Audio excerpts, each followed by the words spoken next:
What if I told you that you might have already wasted half of your life without even realizing it? Roman senator and Stoic philosopher Lucius Aemilius Seneca realized a basic truth. To live properly, we must always be learning the greatest topic of all, life itself. Seneca reminds us urgently in his moral essay, On the Shortness of Life, of the non-renewable character of our most valuable resource, our time. Taking this into consideration, here are 10 fundamental ideas about time management from Seneca's works. First, treat time as a commodity. People waste time, the one thing they should be most frugal with, but are careful with their belongings, stated Seneca. Though it is our most valuable and irreplaceable resource, he cautioned that we don't respect time. Imagine seeing a rich person waste money. Indeed, you might have thought they were insane. However, we often observe others, including ourselves, squandering something far more valuable every day, our time. While the precise amount remains uncertain, it is undeniably finite. Spending time is significantly more irrational than wasting money, as time, unlike money, cannot be replenished once it disappears. Ask a student who dropped a mark to help you appreciate 1 year. Ask a woman whose premature kid is 1 month old. Ask the editor of a weekly newspaper 1 week. Ask someone who lately missed a train 1 hour. Ask someone who barely averted an accident 1 second. Ask an Olympic silver medalist for 1 millisecond as well. While the amount of time we have at our disposal may be uncertain, its limit remains constant. Money and belongings can expand or diminish, but our time remains constant. Death catches those that waste it. Time used sensibly acts as an amplifier. When time is wasted, it can lead to feelings of deep regret. Number 2, spend your time getting ready for life. Seneca once said, "Those who devote all their attention to their own needs schedule each day as if it were their last, neither long for nor fear tomorrow." We sometimes spend far too much time getting ready for life.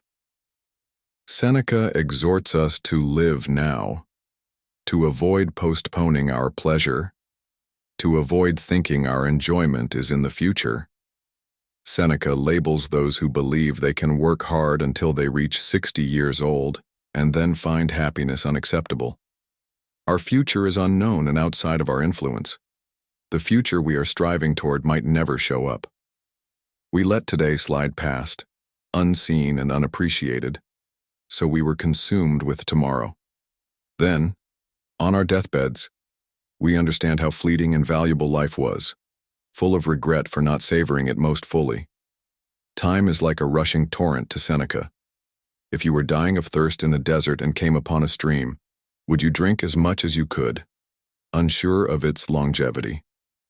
We ought to spend our time in the same manner, maximizing the now.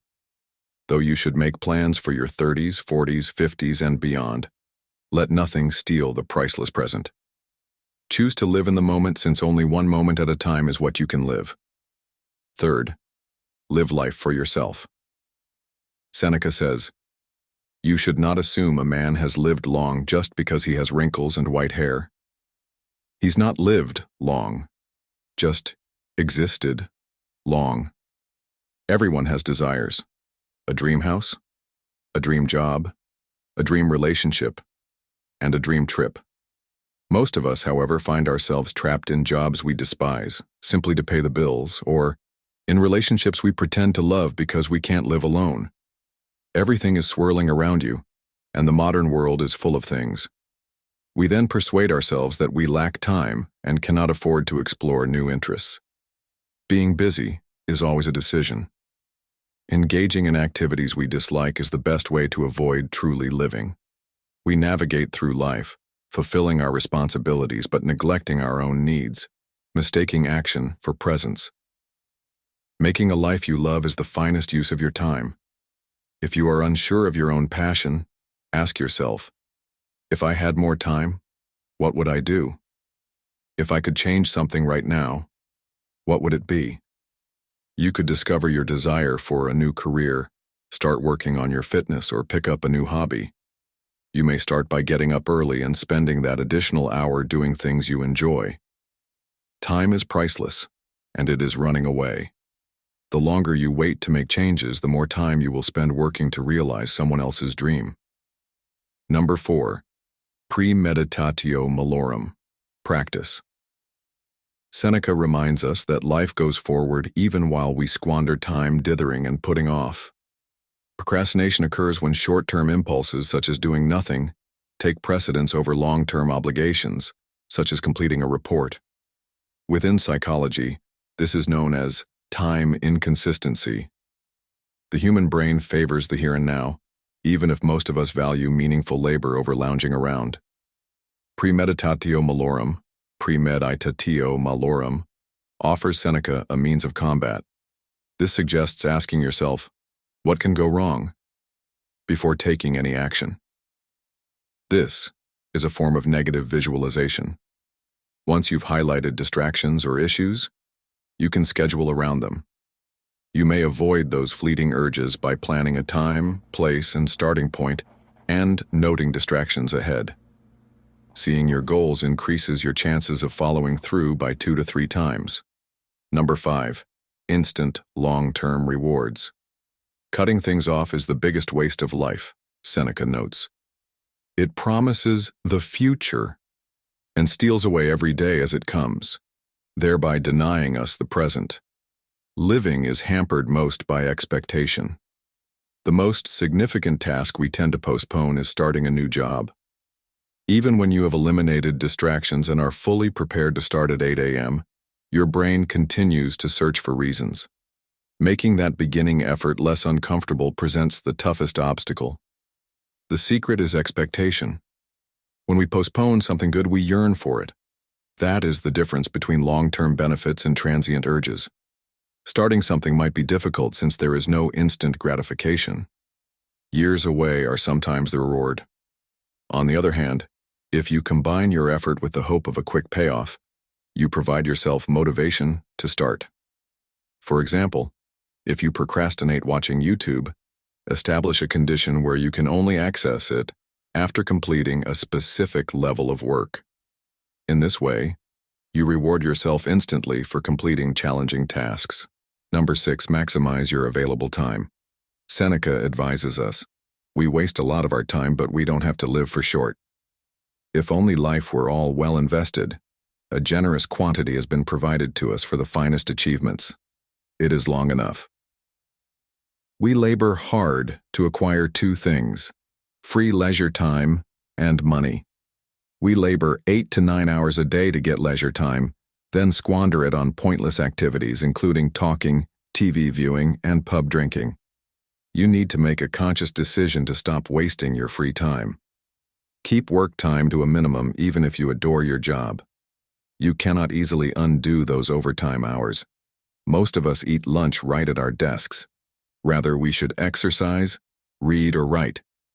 If you live in a city, tour a museum or gallery. Perhaps launch an office reading group.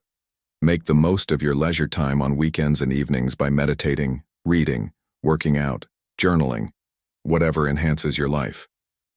You have to utilize your spare time if you want to start living and surpass mediocrity. Number 7. Think back on your past. Spending time. For people who ignore the past, ignore the present, and worry about the future, Seneca says life is brief and tense. Time for Seneca is threefold. The past is immutable, the present is transient, and the future is unpredictable. Lessons in modern time management advise us to live in the now with an eye on the future. While Seneca advises us to pay attention to our past, they highlight the erratic and transient. For long lives, we must learn from history to succeed now. It's insightful to examine your past and how it shaped you. Meditation and contemplation of the past can be beneficial for the soul. It enables you to remain here and grasp the changes within you. It helps you define your current and future selves. It enables you to answer for your actions. Reflecting on your past helps you see how far you've come, even if comparisons make it hard. Number 8. Stop wasting time on trivialities of life. Seneca advises, if such people want to know how short their lives are, let them reflect how small a portion is their own. We waste far too much time on trivial matters. We spend increasingly more time staring at screens, for social media or for work.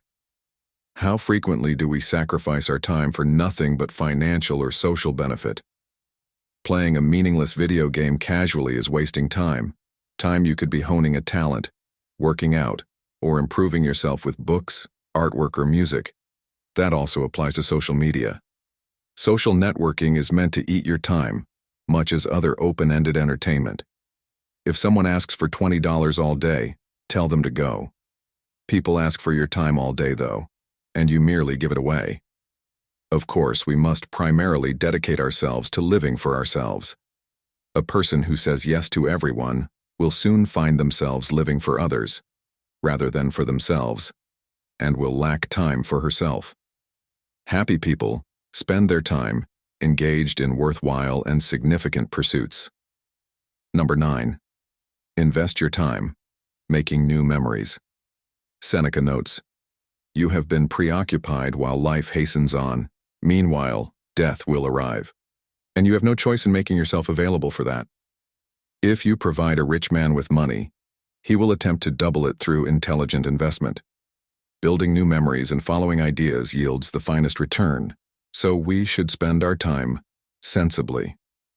According to Seneca, recollection lasts more than grief. We pursue pleasures and leisure activities that shorten our lives, leading us to regret not living at all in our old age. Adaptation is one of the foes of happiness, claims Cornell psychology professor Dr. Thomas Gilovich. Memories from life events, according to him and other studies, bring greater long-lasting pleasure than objects. Memories direct our decisions, actions, and ideas. They help define us. Taking on new tasks, spending time with loved ones, traveling and looking for fresh chances will help you begin to create fresh memories. Purchasing an Apple Watch will not define you. Trekking the Appalachian Trail will. What we've seen, done, and experienced makes us, not our possessions.